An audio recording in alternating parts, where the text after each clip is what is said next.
Travis, at what point, did Travis ever tell you at what point during his performance, or if at any point during his performance, he was notified that anything was happening in the crowd? He was never notified, and in fact, what ended up being developed or during the course of the investigation is that at 20 minutes until 10 o'clock, the police officer contacted somebody from the security company and the head of Travis's security and told them as soon as Drake leaves the stage, Travis needs to end the concert. So these two individuals went backstage and they met with the guy he's called an auto-tune operator, who could speak to Travis through his earpiece. And he said, as soon as Drake leaves the stage, we need to close the show. Do your final number and you need to get off the stage. Nobody knew why, or at least nobody in our camp knew why. And so as soon as Drake left the stage, the auto-tune operator told him, do your closing number and get off the stage, and he did. And so that's one thing the police were always in agreement with, is that Travis did everything the police asked of him, even though it was incorrectly, but he did everything that was asked of him. And he closed the show exactly when they told him to do it. Do you know what charges did he consider for the manager? Well, no, see, we're a little bit unclear with that. I mean, nobody could really articulate what the possible charges would be. So we assume that it's involuntary manslaughter, negligent homicide, reckless endangerment. There's all sorts of possible charges it could be. But then when you start looking at each charge individually, you realize there's really no evidence to suggest these things. There's two ways they could have come at Travis. One would have been if they believed that he was involved in the planning of the concert, the planning of the venue, and failed to provide proper security, or that it was set up in a negligent manner and you could have predicted people could have been killed. But by contract, Travis had nothing to do with that. That was all Live Nation. So then they look at, did Travis do or say anything from stage that could have caused this? For instance, had he said something like everybody riot, everybody go crazy, storm the stage, and people were hurt, that could be criminal. But he didn't do that. And so after they reviewed the tape over and over and over, the police concluded that he didn't say or do anything that would make him criminally liable, because he never encouraged people to do anything that resulted in other people being hurt or killed. Was it ever established why, you said the officer and the head of Travis's security told the auto-tune guy to close it out after Drake left? Did anybody ever find out why they never explained, hey, people are getting crushed? Why there was not more urgency placed on that message? No, we don't know that. The police, the officer, who I believe is really the head officer in charge of HPD's contingent that night. Who was that? Do you remember? I believe it was Officer Satterwhite, but I'm not positive. But he was the ranking officer at the scene from what I understand. And to my knowledge, what he told them is tell Travis as soon as Drake leaves the stage, shut it down. So, you know, what we have since found out is apparently at around 9:40 they declared it an emergency disaster area. And so the police decided not to close it at that time. In fact, it was Chief Finner, the day after the concert, that held a press conference saying that he huddled with the fire department, with the people from NRG and CSC, security company, and they decided the safest time to close the concert that wouldn't lead to crowd riots. And, you know, if you go back and look at the tape, that's what the chief said. So they made the determination what time to end the concert, and Travis ended it as soon as he was told to end it. What, you know, we've been reaching out to some of the family members, and obviously there are civil cases pending, but they've said that they want criminal charges, and they would be disappointed if none brought forth. Do you have a message to any of those families? Yeah, I certainly do. I mean, I feel sorry for their loss. And you know, within days of the concert being over, I contacted either the families or their lawyers offering to pay funeral expenses on behalf of Travis. And every one of them, even the ones that said, yeah, okay, then came back and said no. I feel bad for them. I know they lost loved ones, but Travis is not responsible for that. Bringing criminal charges against them will not ease their pain. I've lost a child. I know what it's like, and it's a horrible thing to live with. But indicting Travis for something he's clearly not responsible for is not going to ease their pain at all. I hope their pain, is something they'll be able to live with. Are they still involved in civil litigation with Travis and other people? And Right. There's still a number of civil cases going on. I mean, I know the plaintiff's lawyers are very much wanting an indictment because, that would allow them to make more money. It would make their case easier. But the civil lawyers that I know well who are involved in that case have known for a while there is no criminal case. It's still nerve-wracking for us because there was a possibility until today. But deep down, we know there's no criminal case. When They your know that. client was performing, did he look out in the crowd and what did he see out there? He sees nothing. In fact, that's one of the things we did present to the grand jury is the lighting scheme for that concert.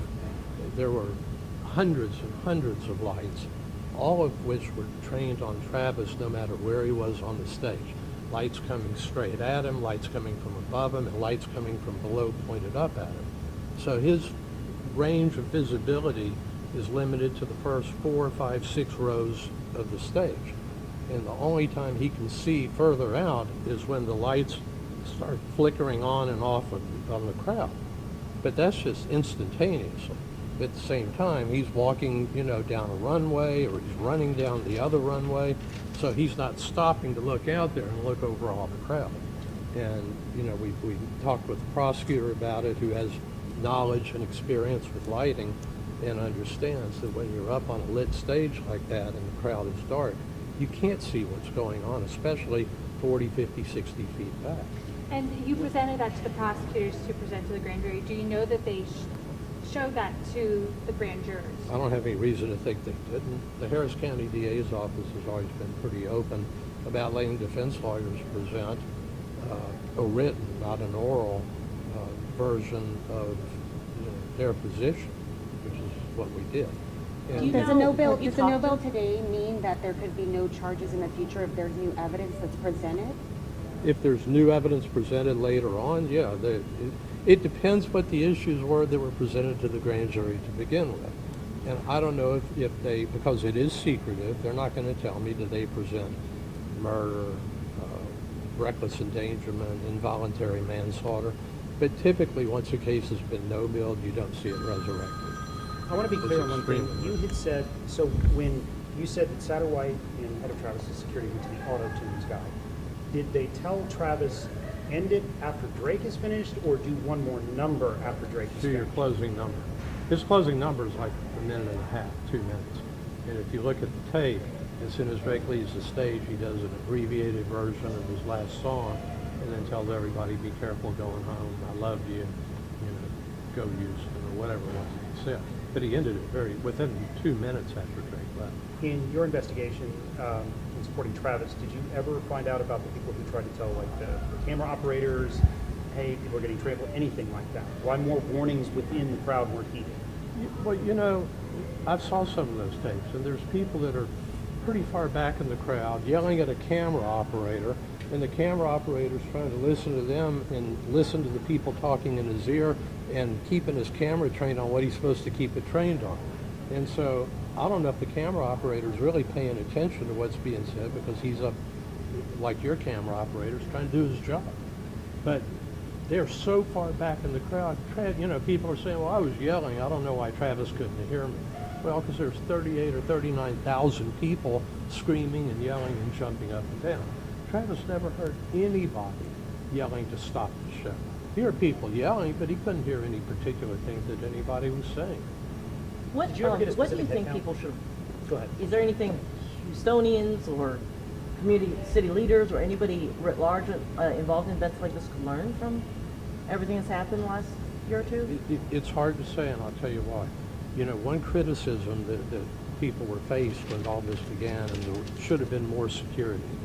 Well, between the 700 security guards and 530 Houston police officers that were there, that was the largest contingent of security ever for any event in Houston outside of the Super Bowl.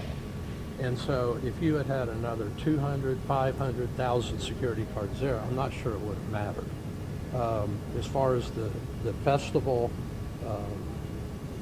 type of concert where everybody's standing up and they're in pins, there's tons of festivals that do that. They just did a similar setup at Glastonbury last weekend for Elton John with over 100,000 people, and nobody was hurt. The variable is that the crowd that was attracted to this concert is young people.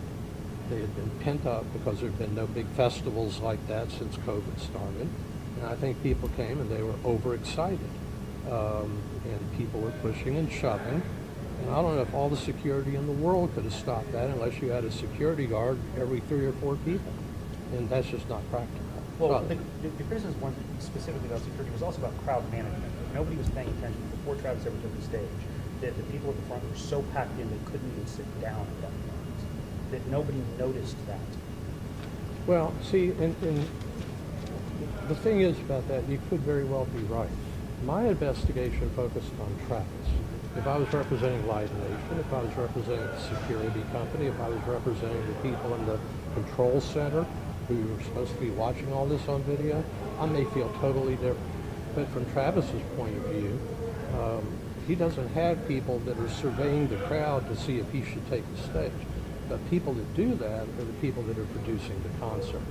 And I don't know, maybe they should have been able to spot that early on, because my understanding from what I've been told by law enforcement is that most of the injuries that took place between 9 o'clock and about 9:10, 9:15, which means right before the concert started and within the first few minutes of the concert. So if that's true, and that is what the command center is showing, I mean, I'm told there are text messages just a couple minutes after 9 about people being pulled out from the crowd and having to get medical care. So, you know, I'm really not qualified to say whether or not they should have stopped the concert at that point. All I know is they didn't stop the concert, and if they wanted to, the easiest thing in the world to do would have been to tell Travis, stop the concert, and it would have stopped. You know, HPD before, the last time there was a Astroworld concert 2 years earlier, when he was 2 minutes over curfew, somebody went back there at HPD, I think it was Chief Benner, and just flipped the switch and the concert was over. It ended when HPD said it ended. So they have the ability to do it. Should they have known?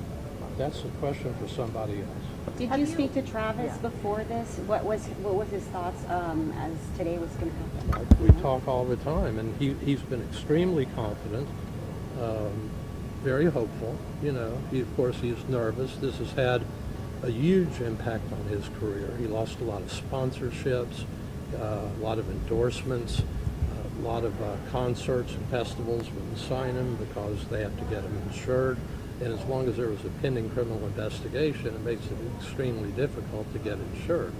Now he's going to be able to pick back up where he left off, which is great because, you know, in this country, everybody's presumed innocent.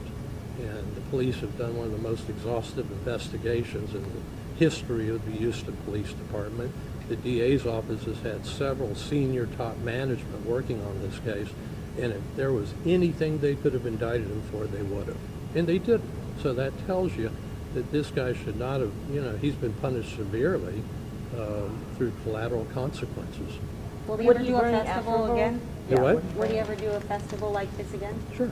Oh, he's been in festivals over the last year in Thailand. I think there's one in Brazil. No, one will in- he do Astroworld? Yeah. Oh, Astroworld? Yeah. You think he'll? Would he do it? Yeah, I think he would do it. Will the city of Houston or NRG do it? I have no idea.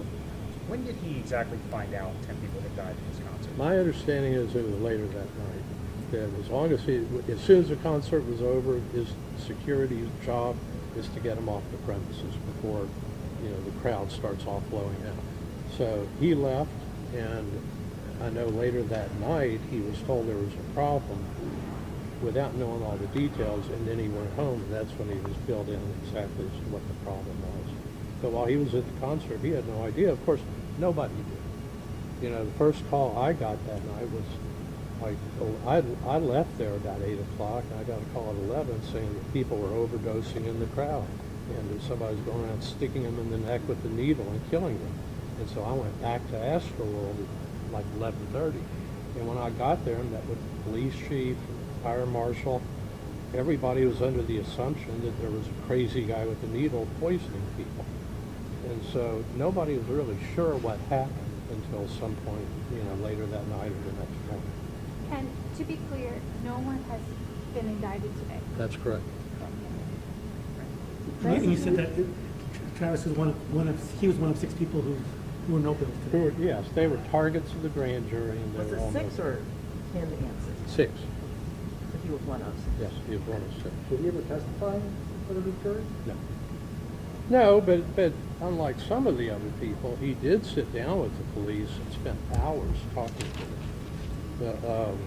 And it was interesting because when I first got involved, he said, I said, well, they want to meet with you. He says, bring them to my house. And I said, well, I think you and I need to have a very long conversation first. He said, well, I'm going to talk to them. If you don't want to be here, that's fine. Because he was adamant. He said, I didn't do anything. I'm not going to refuse to He was answer taking them. ownership of it then. Absolutely. Did And the he- police showed up at his house, and they spent 2.5 hours sitting at his table, talking to him, asking questions, recording the interview with our permission. I mean, he's been 100% cooperative. Did he, was a statement from Travis part of the grand jury packet? No. But the police, the DA has the statement, the police have the statement. It's a lengthy recording, which is probably a better indicator of the truth than a written statement that your lawyer draws up for you. I mean, everything they could think to ask him, he answered without hesitation.